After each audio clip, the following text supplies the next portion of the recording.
So an article came out recently discussing the Cyberpunk 2.3 update. In particular, this article discussed how there was disappointment on the game dev's end in regards to fans not actually finding a lot of hints and teases for this upcoming update. Mr Pawel Sasko, the associate game director for the upcoming Cyberpunk Orion project, encourages fans to pay more attention after the teaser for a recently added car was not picked up on in the back of a Cyberpunk comic book panel. Now, this was obviously talked about in the Red stream where the newest update features were all discussed. We actually included a little of a hint for you guys, if you maybe paid attention. So if we go to the last page of that comic book, there is actually a Yaiba Senimaru picture that we included here already some time ago, just to, to give you a little of a foreshadowing and see how much you're paying attention to what we are doing in various media. I know that some of you are. I didn't see this on Reddit though, so I'm a little disappointed, I have to say. Now, an article does sort of frame this moment as a negative thing, as you can quite clearly see there was no sort of ill intention towards it whatsoever. It was more of a lighthearted bit of joke. However, there are a lot of people unfortunately voicing their displeasure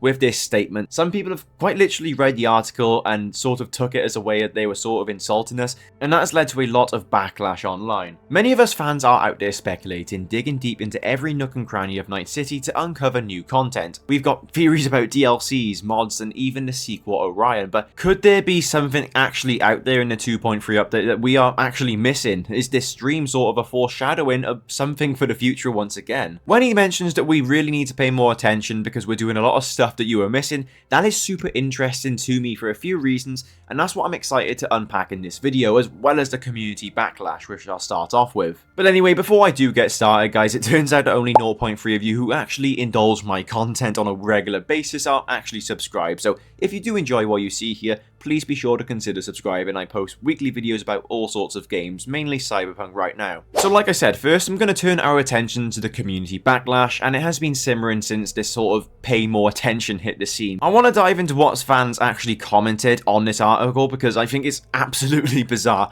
and I couldn't keep it to myself. I really wanted to discuss this in a video. Wow, the dev first is real at CDPR. It's like when your girlfriend comes home and then she gets when you didn't notice that she got her nails or hair done and you didn't mention it in the first 2 minutes of seeing her. No offense, but your game is pretty old now and people have moved on to other things, and if you think you're going to drag people back by adding a new vehicle that drives like every other vehicle in the game that just has a different skin, you're going to have to do better than that. Oh, there's a new 10-minute mission, let me reinstall right now and dump another 100 hours plus in. Now, if you added another romance option or a cool new game mechanic or even 5 levels to the max level or a couple new skills or an alternate ending to the game, people would be paying attention, but a couple of reskinned vehicles ain't cutting it. That sounds like a guy absolutely dripping with frustration. You've also got the comments commenting on the update 2.3 as a whole, not necessarily targeting CDPR and their devs. Meanwhile, I saw the patch notes on Steam about 4 added cars and I still don't care about any of them. So wait, they added some reskin vehicle and we're like supposed to be super excited or something? Now I think a lot of this comes out of frustration that the 2.3 update really didn't add as much as people wanted to get. I feel like a problem with CDPR as of late is when they do these little midterm updates, they really package it like a big event. They do a stream, they post loads of teasers leading up to it,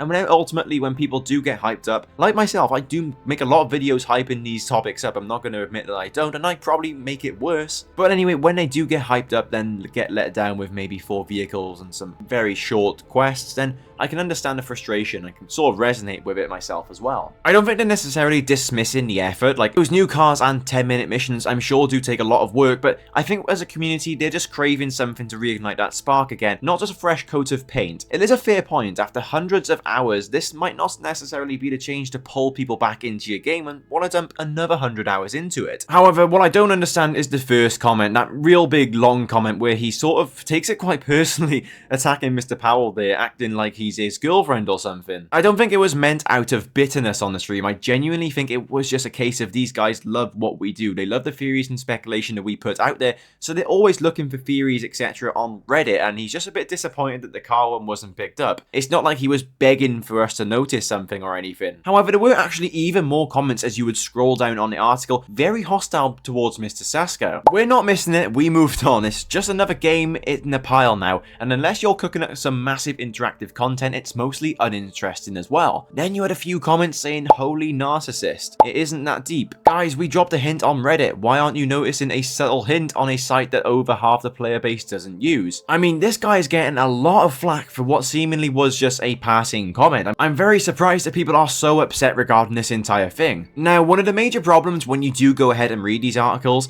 is that you get trapped out of actual context. When you're just reading it as words and you don't see the mannerisms and the tone of voice being actually used in the video, then I suppose you get this sort of tunnel vision approach where they're sort of coming at you as the player. And I suppose that's just the unfortunate part about gaming journalism, is the fact that they can take any sort of sentence out of context and spin it into such a big deal, and unfortunately there's a lot of hate going around now on this. But I do want to move on to uncovering some missing clues of what we actually could be missing, because after that stream and that comment, I'm definitely thinking there's something in the works here. Now, we know that the devs go through an insane amount of work to weave these little hints into the fabric of the Cyberpunk universe. Now, especially after those comments made on stream, I'm quite surprised actually that not many of us are on high alert. The most recent theory going around, which I've already made a few videos on, was obviously about the casino, with a few hints being added in the 2.3 update. There was obviously a few billboards going around saying join the game, every Saturday big win, and that led many of us to believe that there was a casino update tease in the works here. Now, that led many of us to speculate that it could be the cut casino from the Westbrook area, which you can actually access in-game with a few hacks and mods. These are the kind of things that I think people need to be on alert for. Now, I feel like a lot of people don't throw their theories and speculations out there because they feel like they could be reaching, and maybe we would actually discover a lot more if people were being open and honest about their findings and their theories. That's why I wanted to explore, was this sort of comment a dig at us for not putting our theories out there and not being smart enough necessarily? Now, to reiterate, it wasn't hostile at all during the stream of what Mr. Pawel Sasko said. It felt like more of a friendly nudge than a jab. Yet why did this article make out that it was sort of a hostile approach towards fans? I mean, I'm not going to give you the long answer, I'll give you the simple and short one, is the fact that these guys need clicks, and they sort of twisted the narrative, like I previously said, to make it seem like they were coming at us as the consumers, when that is completely far from the truth. I'm about to show you a clip of him speaking about this whole saga of the 2.3 update, and if this doesn't prove that he is the most passionate person about this franchise, then I don't know what does. I love how excited you were about 2.3, like this all speculation and so on. It was great. I watched every video you guys made. I love your imagination. It's awesome. You know, it's honestly an insane pleasure. It's a privilege, as Adrian said, to have a community that fucking gives a shit. You know, it's really, really, really valuable for us because we do it for you, right?